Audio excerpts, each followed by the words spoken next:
할렐루야. 우리 자울 인사하실 때 성령께서 당신과 함께 하십니다. 성령께서 우리와 함께 하신 것을 믿으십니까? 지금 이 자리에 우리와 함께 하시는 줄 믿습니다. 그 약속대로 일하시는 우리 하나님의 역사가 우리 교회와 우리 모든 예배자들에게 있게 되어질 줄 믿습니다. 이 시간에 우리 에베소서 3장에 있는 말씀을 근거로 해서 하나님의 은혜의 경륜이라는 제목으로 말씀을 나누겠습니다. 2018년도 시작할 때 사도행전의 말씀을 가지고 시작을 했습니다. 그래서 사도행전의 말씀을 가지고 시작한 이유는 이것이었죠. 사도행전에는 예수님을 만난 사람들, 하나님의 백성들이 있었습니다. 특별히 사도 바울이 예수님을 만남으로 말미암는 그런 어떤 삶의 변화, 예수님을 만난 사람들은 어떻게 살 것인가에 대해서 말씀을 나눴었습니다. 사도 바울의 가르침으로 시작해서 오늘 사도 바울의 가르침으로 한 해를 마무리를 하고자 합니다. 사도 바울은요, 회심 이후에 많은 시간을 예수의 복음을 증거하는데 힘을 썼습니다. 그 증거가 3번에 걸쳐서 이 아시아, 소아시아 지역과 또 헬라 문화권의 이 선교 사역을 감당을 했었죠. 또 결국은 죄인이 아닌데도 불구하고 죄수가 되어서 로마까지 가서 복음을 전파하게 됩니다. 더욱이 오늘 본문인 에베소서는요, 로마에 감금된 상태에서 에베소 교회와 성도들에게 예수 복음 안에 있는 신령한 복과 성도의 삶이 무엇인지를 알려주고 있습니다. 자신의 과거의 삶 속에 있었던 수많은 위협들과 로마에서조차도 재판받기 위해서 초조하게 기다리는 이 순간에 사도 바울은 과연 어떤 신앙 고백을 하고 있을까? 과연 이런 어려움의 순간에서도 자신의 신앙에 감격하고 있을까라는 것을 한번 생각을 해보자는 것입니다. 오늘 2018년도 마지막 주일을 맞아서 우리에게 주신 은혜의 경륜이 무엇인지를 생각하며 우리에게 주신 삶에 대한 참된 자부심을 갖는 우리 순복음 교회와 성도 여러분 되시기를 주님의 이름으로 축원드립니다. 2가지 말씀을 드리겠습니다. 첫 번째는요, 내 삶의 은혜의 경륜을 정리하라 라는 것입니다. 한번 같이 읽어볼까요? 시작. 내 삶의 은혜의 경륜을 정리하라.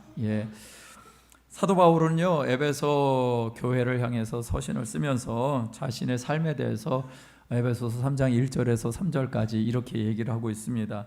그러므로 그리스도 예수의 일로 너희 이방인을 위하여 갇힌 자 된 나 바울이 말하거니와 너희를 위하여 내게 주신 하나님의 그 은혜의 경륜을 너희가 들었을 터이라.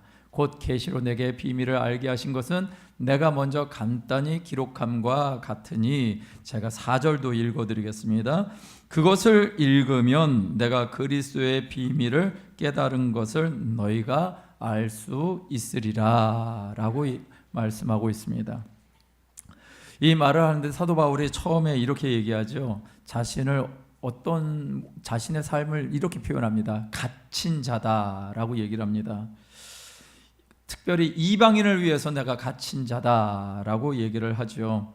이것은 이방인들을 위해서 복음을 전하는 자로서의 사명에 대한 부분이기도 합니다. 그래서 은유적인 표현들이 있는데, 그런데 실제적으로도 현실적인 삶을 사도 바울이 살고 있죠. 갇힌 자답게 그렇게 로마에 감금되어 있었기 때문에 그렇습니다. 이런 말을 하는 것을 세상 사람들이 듣는다면, 이렇게 사도 바울이 얘기한 것처럼 나는 그렇게 갇힌 자다라고 얘기하는 것을 세상 사람들이 듣는다면 이건 자랑스러운 일도 아니고 또 오히려 들으면 불편한 일이지 아닐까 싶습니다.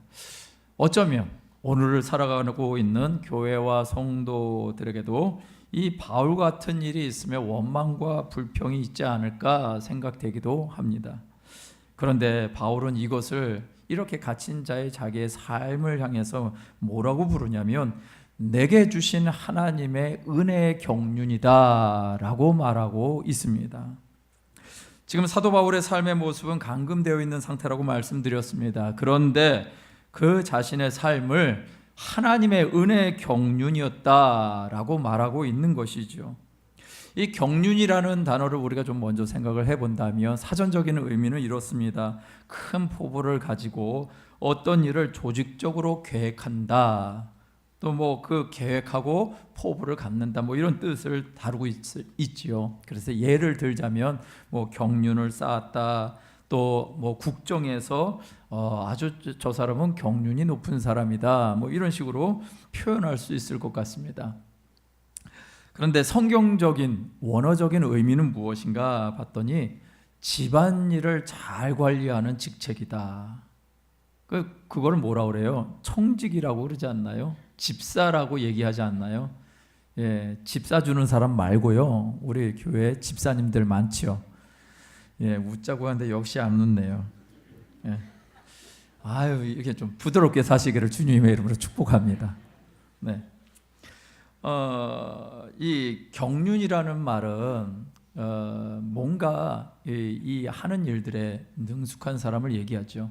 특별히 이제 성경적인 원어적인 의미도 이 경륜이라는 단어를 쓸 때 어떤 직분을 얘기합니다. 청지기, 집사, 아니면 집안일을 잘 관리하는 사람, 뭐 이런 뜻으로 얘기를 하고 있죠. 그런데 이런 일들을 하려면 초보자가 할 수 있을까요?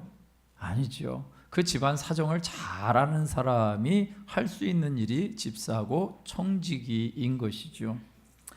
그래서 이 경륜이라는 단어는 급조해서 사용할 수 있는 단어가 아닙니다. 오랜 시간을 두고 직분을 수행한 자에게 있는 성품이 있다면 바로 이 경륜이기도 할 것입니다. 바울은 자기에게 무엇이 있다고 확신하고 있는가 봤더니 하나님의 은혜의 경륜이 있다고 확신하고 있습니다. 여러분에게 하나님의 은혜의 경륜 있으십니까? 대답이 없으시네요. 여러분에게도 하나님의 은혜의 경륜이 있으십니까? 할렐루야. 네, 저와 여러분들에게도 하나님의 은혜의 경륜이 있고 그 하나님의 은혜의 경륜에 따른 성품도 있으신 줄 믿습니다. 제가 맥스 루케이도 목사님이란 분의 글에 한번 이런 얘기가 있더라고요. 어떤 소년이요, 강아지를 사려고 애완동물 가게에 갔습니다. 이 가게 주인이 강아지를 이제 몇 마리 꺼내가지고 이 아이에게 소개해 줬습니다. 어떤 놈을 골랐니?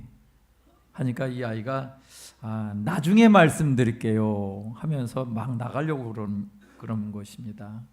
이 가게 주인이 이렇게 얘기를 했어요. 빨리 와야 한단다. 왜? 이 강아지는 아주 잘 팔리는 강아지들이거든. 그랬습니다. 그랬더니 이 소년이 빙그레 웃으며 대답을 하는데 전 걱정 안 해요. 제가 찜한 강아지는요 그때까지 여기 있을 거예요. 그러는 거예요. 이 아이가 이제 돌아가서 막 이제 돈을 벌기 위해서 일을 했습니다. 잡초도 뽑고 유리창도 닦고 이 마당을 청소를 하고 아마 부모님한테 이렇게 일하면서 용돈을 타내려고 했던 것 같습니다. 그래서 일해서 모은 돈을 가지고 결국 이제 가게를 찾아갔습니다. 가게를 찾아가니까 주인이 이렇게 반가이 맞아줍니다. 좋아, 이제 갖고 싶었던 강아지를 가지고 가렴 얘기를 했는데 이 아이가 어떤 강아지 한 마리를 번쩍 들었습니다. 그랬더니 이 가게 주인 갑자기 말리려고 합니다. 왜 그런가 봤더니 야, 그건 가져가지 마. 보다시피 불구야. 너하고 놀 수도 없고 뛸 수도 없고 공도 물어오는 것이 어려울 거야. 그랬더니 아이가 얘기합니다. 아니에요. 이건 제가 꼭 갖고 싶었던 강아지예요 라고 얘기를 하는 거예요. 그래서 주인이 계속해서 말리려고 하다가 갑자기 입을 다물었습니다. 그리고는 모든 것이 이해가 됐습니다. 왜 그런가 봤더니 이 주인이 이 소년의 바지 밑을 본 겁니다. 의족이 보였기 때문에 그랬습니다. 이 소년이 그 강아지를 원했던 것은요, 다리를 쩔뚝거리는 강아지의 마음을 알았기 때문이었죠. 그리고 그 강아지가 정말 이 소년에게는 특별한 강아지였던 것이죠. 하나님은요, 절름발이보다 더 심각한 문제를 가지고 있는 인간을 구해내 내셨습니다. 할렐루야. 예.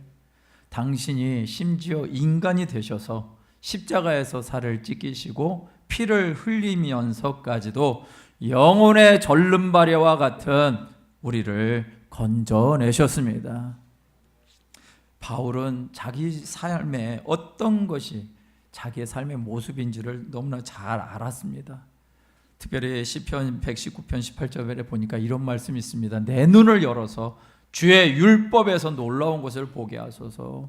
내 눈을 열어서 주의 율법에서 놀라운 것을 보게 하소서라는 시편 기자의 말씀이 사도 바울에게는 실제였습니다.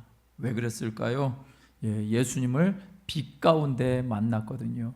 그 전에 하나님의 영광을 위해서 산다고 그렇게 애쓰고 수고하고 살았습니다. 하나님의 영광을 위해서 산다고 한 것이 예수님을 믿는 사람들을 잡아다가 감옥에 가두던가 아니면 죽이는 일에 앞장섰던 일을 했던 사람이 사도 바울이었기 때문에 그렇습니다.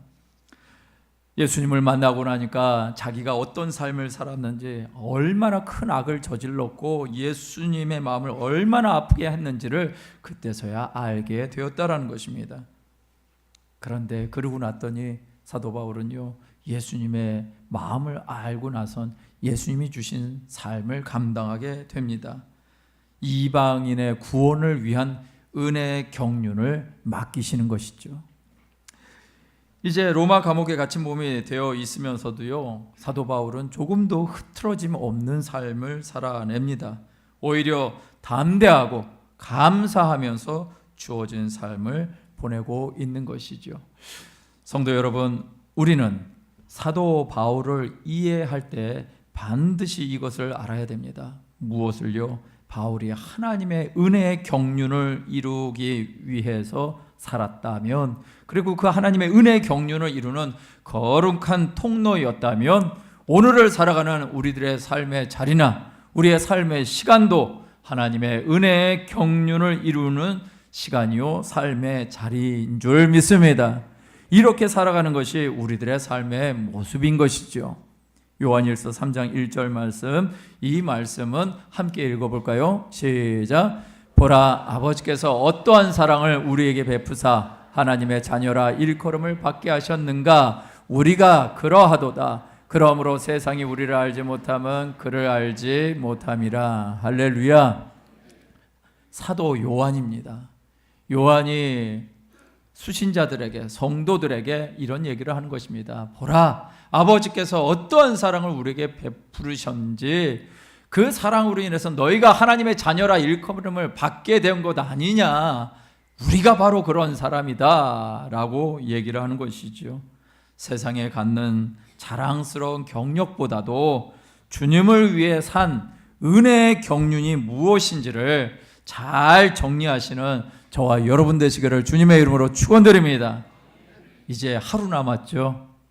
하루 남은 시간, 여러분의 삶의 자리에 하나님이 어떤 삶의 시간들을 주셨는지, 여러분들에게 은혜의 경륜이 있으시다고 아까 대답을 하셨습니다. 할렐루야. 그 은혜의 경륜의 시간들을 오늘 말씀해 보니까 기록했다라고 얘기를 합니다. 기록하지 않으면 어떤 일이 벌어질까요? 여러분의 삶 가운데 은혜가 있었던 흔적들을 다 송두리째 까먹게 되어 있습니다. 저도 그래서 그 흔적을 늘 남기려고 애를 씁니다. 설교하기 위해서 그 흔적을 남기지 않고요, 제 삶에 하나님이 일하신 것들을 남기기 위해서 기록을 하고 삽니다. 여러분들도 한번 이 하루 남은 시간, 2018년도 한 해 우리 주님이 우리에게 베풀어 주신 하나님의 은혜의 경륜이 무엇인지를 한번 정리하셔서 우리 또 다른 누군가에게 이런 은혜의 삶을 내가 살았구나 라고 전할 수 있는 귀한 시간으로 삼아가시기를 주님의 이름으로 축원드립니다. 두 번째는요, 내게 주시는 예수님의 예정하신 뜻대로 담대하게 살라라는 것입니다. 내게 주신 예수님의 예정하신 뜻대로 담대하게 살라. 바울은 십자가에서 예수님을 죽인 유대 사회와 세상의 화려한 문화를 추구하는 헬라와 로마 문화의 이방인 사회에 반드시 복음이 필요함을 알았습니다. 그래서 바울은 예수님이 자신을 구원시켜 주신 목적을 이렇게 얘기를 합니다. 에베소서 3장 8절에서 11절까지의 말씀에 보니까 두 절 말씀만 제가 읽어드리겠습니다. 모든 성도 중에 지극히 작은 자보다 더 작은 나에게 이 은혜를 주신 것은 측량할 수 없는 그리스도의 풍성함을 이방인에게 전하게 하시고 영원부터 만물을 창조하시는 하나님의 속에 감추어졌던 비밀의 경륜이 어떠한 것을 드러나게 하려 하심이라 라고 말이죠. 사도 바울, 사도라는 칭함을 받았습니다. 그런데 사도 바울에게 더 중요한 본질이 있는데 그 본질은 무엇인가? 금방 말씀이 꺼져버렸네. 8절의 말씀이었습니다. 8절 말씀에 보니까 모든 성도 중에 지극히 작은 자보다 더 작은 자, 그것이 누구다? 나다라고 얘기를 하고 있습니다. 왜 바울이 지극히 작은 자보다 더 작은 자다라고 얘기를 하고 있을까요? 어쩌면 사도 바울 정도의 사람이라면 예수님 이후 신약 시대에 가장 큰 자라고 할 수 있지 않을까요? 그런데 사도 바울이 자신을 성도 중에 지극히 작은 자다라고 얘기를 하고 있는 것입니다. 이 짤막한 성경 구절의 말씀을 읽으면서도 왜 바울은 그런 소리를 하지? 저거는 너무 이렇게 자기 비하하는 거 아니야? 라고 생각할 수도 있을 것 같습니다. 그래서 오히려 이 말씀을 읽으면서 신앙생활을 뭐 굳이 이렇게 구질구질하게 해야 되나 하는 생각이 들기도 할 것 같습니다. 우리는 인간적인 측면에서 자부심을 갖는 것을 굉장히 좋아합니다. 그래서 뭔가 이루려고 하고 또 그렇게 이루어진 삶을 보면서 스스로 넉넉한 마음을 갖게도 되지요. 성공이라는 다양한 모습 속에서 또 그런 모습을 추구하고자 합니다. 그런데 하나님 편에서도 그런 자부심을 이해하고 있을까? 그렇게 하나님도 그렇게 이해하시고 계실까라는 것입니다. 제가 설교 준비를 하다가 어떤 그 연예인 시상식, 요즘에 그 시상식 많이 하잖아요. 어저께 시상식 많이 보셨나요? 별로 텔레비에 관심이 없으신 거룩한 백성이라서 안 보신 분들이 많으실 텐데 어저께 시상식 하는 것 중에 이렇게 짤막한 동영상을 하나 봤습니다. 그 시상식의 내용이 뭐였냐면은 인기상이었어요. 그 개그맨들이라든가 이런 사람들이 나와서 상을 받는 시간인데 인기상을 누가 받았냐면 매니저들이 받았어요. 그래서 아니 매니저들이 텔레비전에 잘 나오지도 않는 그런 카메라에 찍힐 것 같으면 뒤로 숨어야 되는 그런 존재들이 어떻게 인기상을 받았는가 봤더니 요즘에는 매니저들의 활약상이 이제 많이 나오나 봅니다.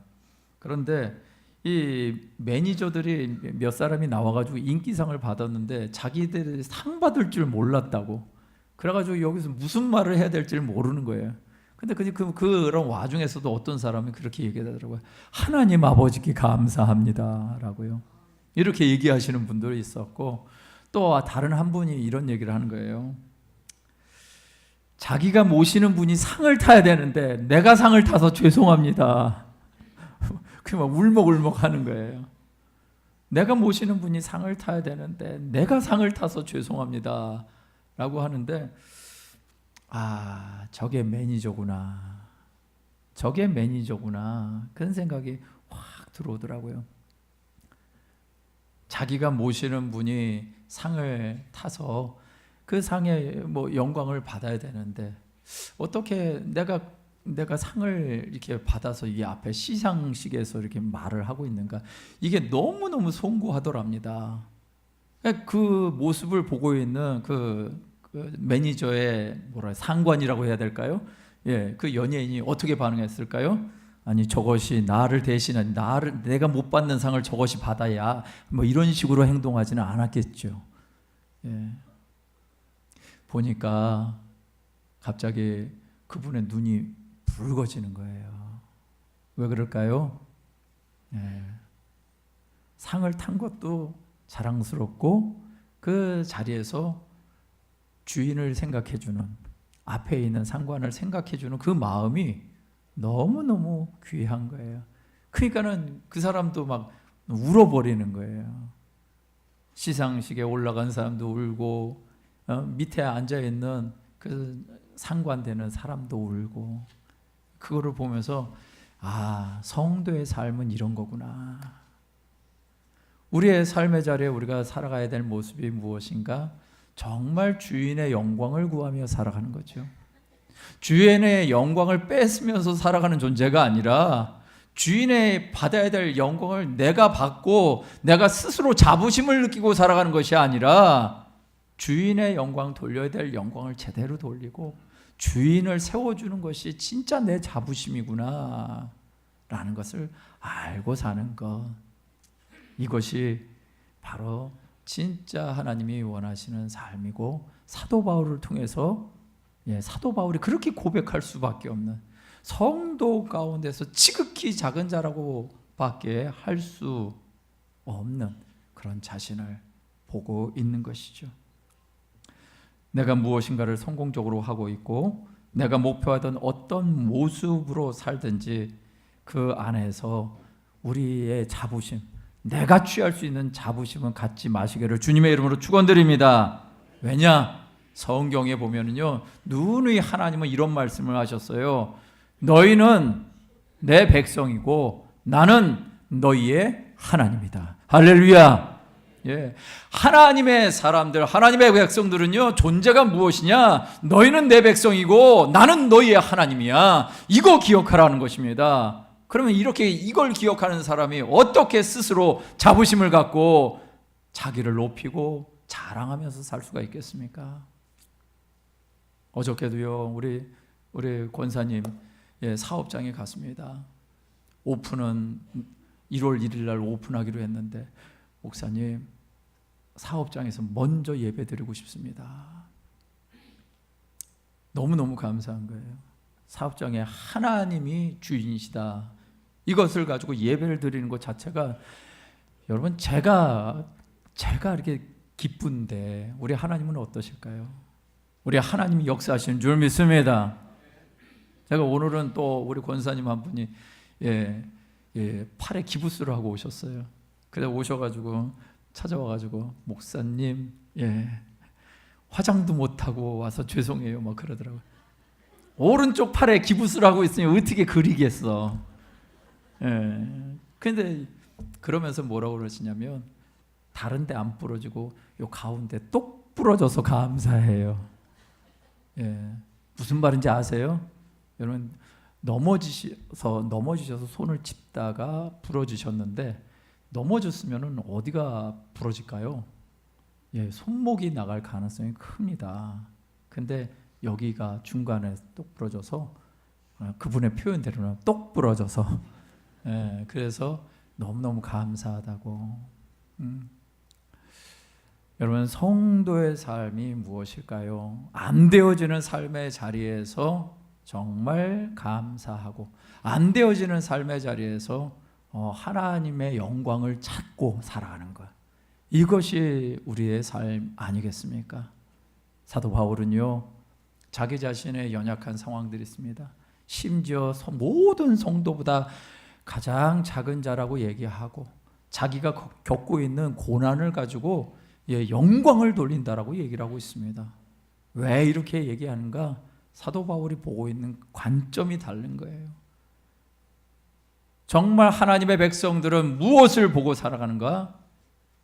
이 땅의 영광을 취하는 것이 아니라 하나님의 영광을 구하는 삶을 살아가야 하는 것이죠. 제가 지지난 시간에 여러분들과 함께 말씀을 나눌 때 히스기야 왕에 대해서 얘기를 나눴었습니다. 히스기야 왕, 그가 절기를 지켰는데 유월절 절기를 지켰다라고 말씀을 드렸죠. 그러니까 이제 유월절 절기를 지키는 가운데서 자기뿐만 아니라 자기 민족, 자기 나라뿐만 아니라 북쪽에 살아가는 에브라임과 므낫세와 스불론 지파 사람들 청해서 같이 유월절 절기를 지내게 됩니다.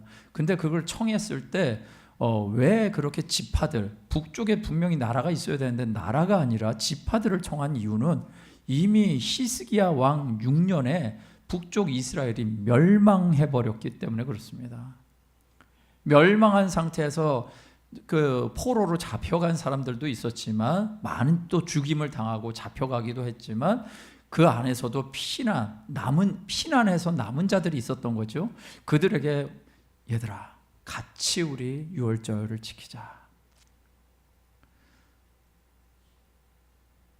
유월절을 지키고자 하는 히스기야 왕의 마음이 무엇이었을까요? 그냥 단순히 우리 하나님 뭐 절기 지키라고 했으니까 절기 지키자. 우리만 지키기 조금 아쉬우니까 너희들도 와라. 이런 건가요? 히스기야는 생각했을 것입니다.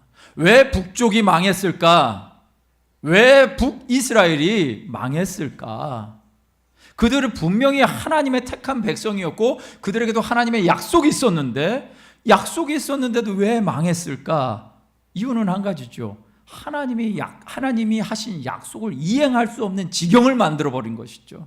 어떻게 해요? 하나님을 떠난 것입니다. 하나님이 함께하는 것을 싫어하는 것입니다. 하나님보다도 더 축복이라고 생각하는 것에 마음을 빼앗겨 버린 것입니다. 어떤 축복이요?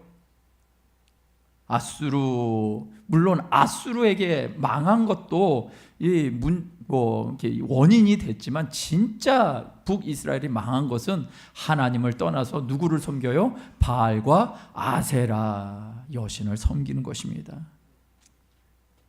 그리고 그들이 그 우상들을 통해서 보호를 받기를 원하고 그 우상들을 통해서 복을 받기를 원하는 것입니다.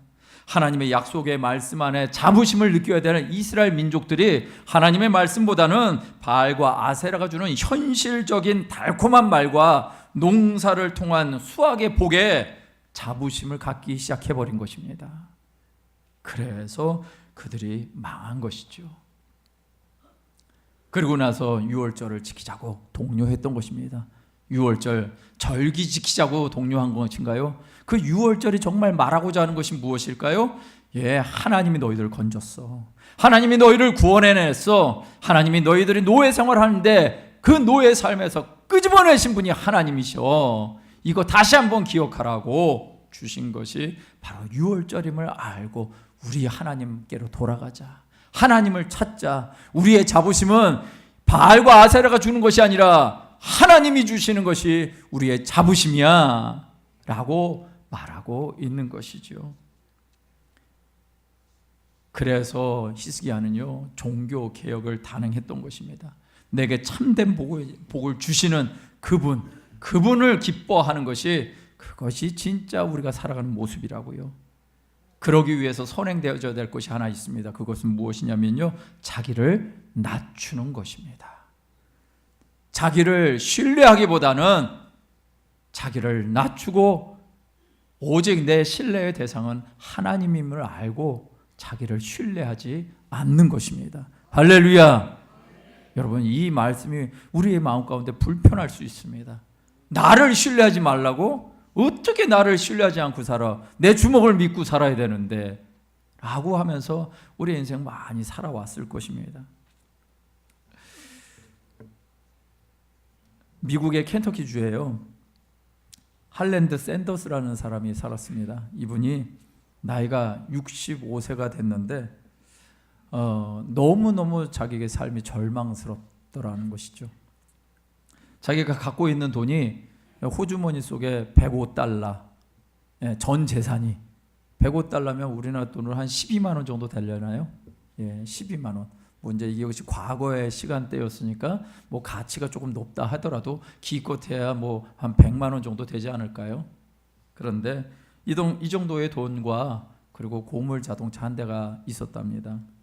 자기 인생 65년을 살아오면서 자기가 남은 재산이 이거밖에 없는데 이런 상황 속에서 이분이 자기가 갖고 있는 유일한 재주 닭고기 요리를 하는 것을 가지고 뭔가를 해봐야 되겠다 해서 흰색 양복을 입고 닭고기 레시피와 그 양념통을 들고 식당 주인을 찾아다니면서 장사를 하기 시작한 거, 이분의 모습이었으면 누군지 알겠죠.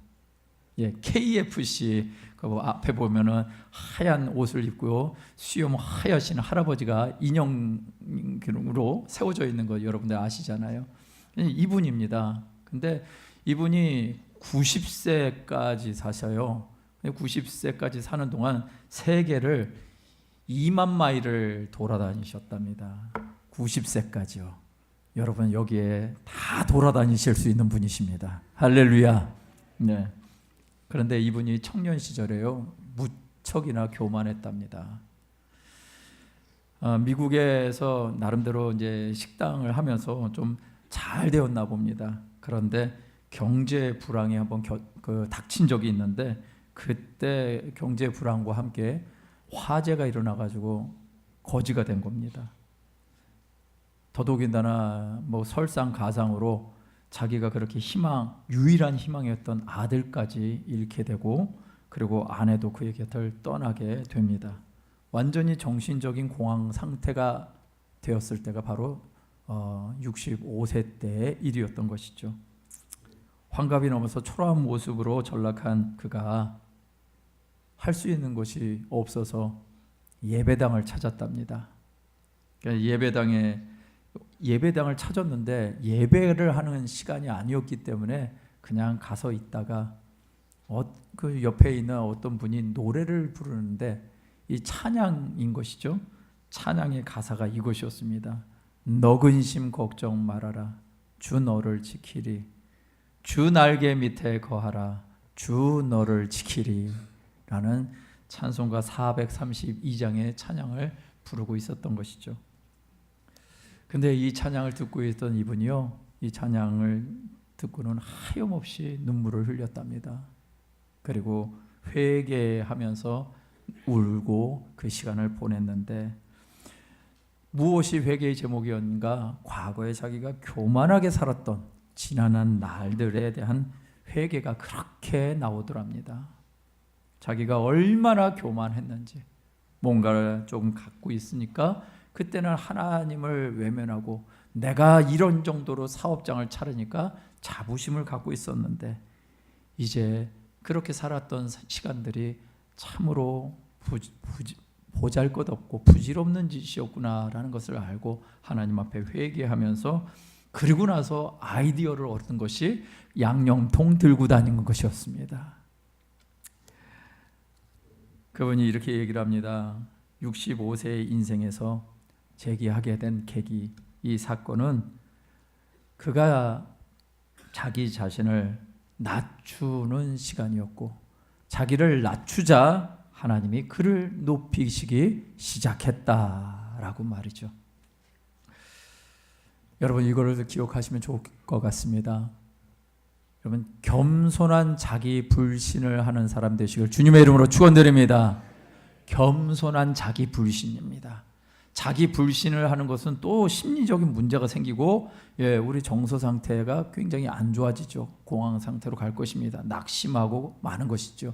그러나 겸손한 자기 불신은 하나님을 의지하게 되어 있는 줄 믿습니다. 그렇게 겸손한 자기 불신을 통해서요, 예정하신 하나님의 위대한 구원을 내 삶에 이루어지고 있다는 사실을 믿고 사시는 우리 모든 분들 되시길 주님의 이름으로 축원드립니다.